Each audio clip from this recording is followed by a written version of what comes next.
welcome back. Well, there's an interesting ruckus in the world of music nowadays. Seems to be Robert Smith of The Cure is stirring up some shit. Hmm. Well, I would say he's doing it to drum up business for his music, just to make him more money. But I've noticed that he sold all his rights and everything for $500 million. So he no longer has a fight in the game. So, what better way than to stir up more shit when you can? So, we'll talk about what he's talking about and how it's been affecting us for a lot longer than most of you have realized. It's called dynamic pricing. I remember when it first came out like it was yesterday because it was the music industry and Ticketmaster's way of screwing the fan and them not knowing it because it's a big long word and phrase and they figured you was too stupid to understand it. So they explained it in kind of stupid terms to where most people didn't really pay attention to it. And it kind of went under the radar for a really long time. But now that you've got all these has-beens like Motley Crue and Guns N' Roses, that their music ain't worth shit live. I mean, they're just horrible live. Back in their day, they were really good. Don't get me wrong. I loved them both back then. But to see them live now, last time I seen Motley Crue, it was horrible. Nikki Sixx had his bass lines tracked, so he wasn't even playing live. He was just lip syncing like Milli Vanilli used to do. But now it's a thing for them. So, back to before I get off the subject. So that dynamic pricing works just like it does with, I know everybody's familiar with the Uber Surge and the Lyft Surge, that the surge price goes up dramatically because it's there's a need, or what they call that, a drive for it, or a surge for it, if you will. So Ticketmaster got in their bright ass idea to use it. Back then it wasn't too bad. I mean, you got a little bit of it, but it wasn't real bad. But that was actually the last time I ever bought tickets, except for an ICP concert. That the tickets were $25 and the fees were $30 for their dynamic garbage. It ended up being $30 plus $25 for the tickets. So now let's fast forward a lot. And then you've got bands that were supposed to be against this kind of a system. I'll name some of them out. Bruce Springsteen, one of the big ones, that was for the fan and the everyday people. Then you've got Tool, that was supposed to be for the fans and against the system, like Live Nation and Ticketmaster. And then my personal favorite, Trent Reznor and Nine Inch Nails, that most of his music was about fucking the system. And would you know, at those three for goddamn sure, those three clowns used that same system to fuck you, the fan, out of your hard-earned money. How, you might ask? Well, if you remember when Tool started touring again after the big lawsuit, did you pay attention to how much their tickets were? On the floor seat, first 20 rows were over $1,000 a piece. But I don't know about you, even back then when Tool was big and popular 20 something years ago, those tickets wasn't worth $1,000 a piece in the first 20 rows. So what the hell made them think they were worth that now? And you ask who? Tool fans. They are nuts. They will pay a ridiculous price to go see Tool. For whatever reason, they've lost their damn mind. I like Tool a lot, but I'll be goddamn, I'm going to spend $1,000 of my hard-earned money to go see them, mostly with the lights out. You've lost your damn mind. And then you got Bruce Springsteen. Seriously? The guy that was supposed to be of the people, for the people, is now ripping the people off and bragging about it on social media. that he has the right to do it, and he can do it, and he will. Okay? If the Boomers want to take one for the team, have at it, buddies. You're not going to see my ass doing it. Not happening. I grew up at a time when tickets to go see bands just like that, I can tell you the most I ever paid for a Tool ticket was $75. Almost scratched that. $50 was Tool. $75 was Perfect Circle in Tico Arena back in 2000. 99 or 2000, something like that. Was to see Tool. And then the other one was in Miami to see a Perfect Circle when they were touring with Nine Inch Nails. So actually, yeah, I paid $75 for both tickets to see Nine Inch Nails and Perfect Circle that night. And you guys think you're worth $1,000 a seat in the first 20 rows? You've lost your goddamn mind. But idiots like the Boomers are paying it for Bruce Springsteen. You've lost your damn mind there. He wasn't worth $1,000 a seat 30 years ago when he was popular, let alone now. But we'll go back up, and I want to get to my personal favorite. I'm going to talk shit about this man till he's fucking dead over this.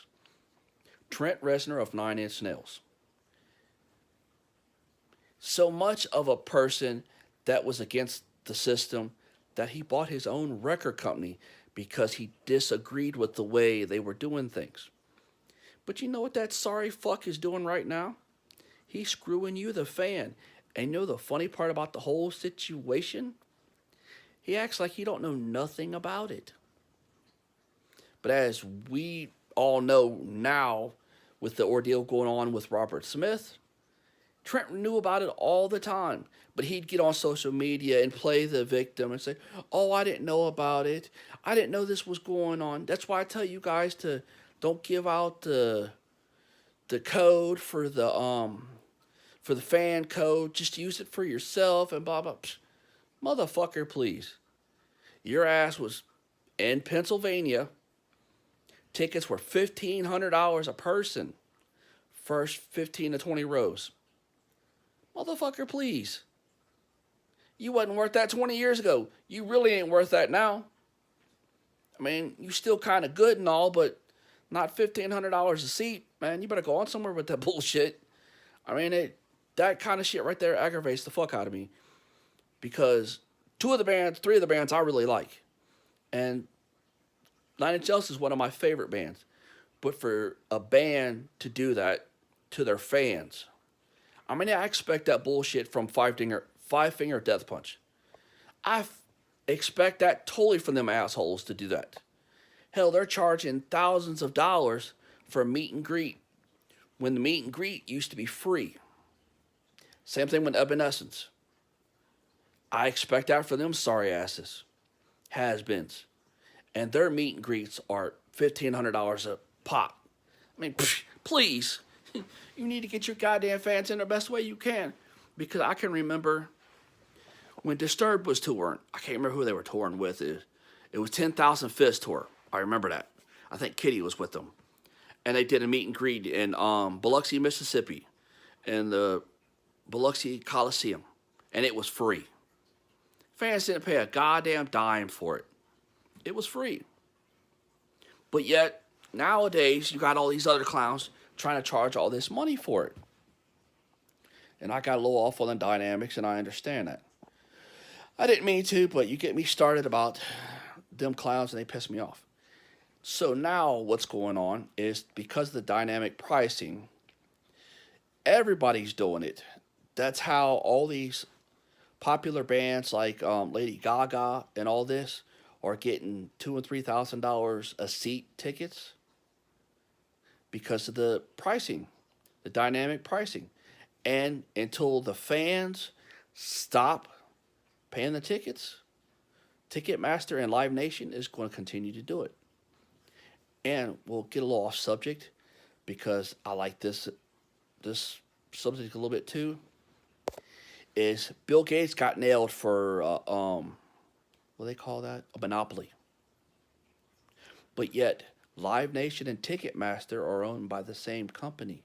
And they are the two biggest that sells tickets. but yet no one has said anything from the federal government to them about it. But yet Bill Gates got nailed for the same thing. And there's a few other people that got nailed for that. So why haven't they? For that kind of a monopoly kind of thing. Makes you wonder what's going on really in a situation. But I don't want to get too political into it because I can really, but it's more about the music.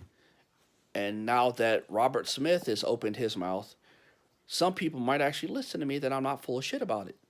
I've been going to shows since I was 5 years old.